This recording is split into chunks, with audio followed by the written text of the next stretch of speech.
ఒంటరిగా తిరుగాడు లేడినొక మనిషి చూసినాడు, చెంతకు చేరదీసినాడు.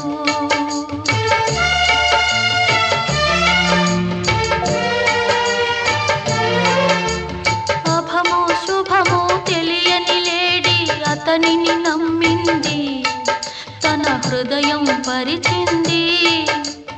ఆ తరువాతే తెలిసింది ఆ మనిషి పెద్ద పులని.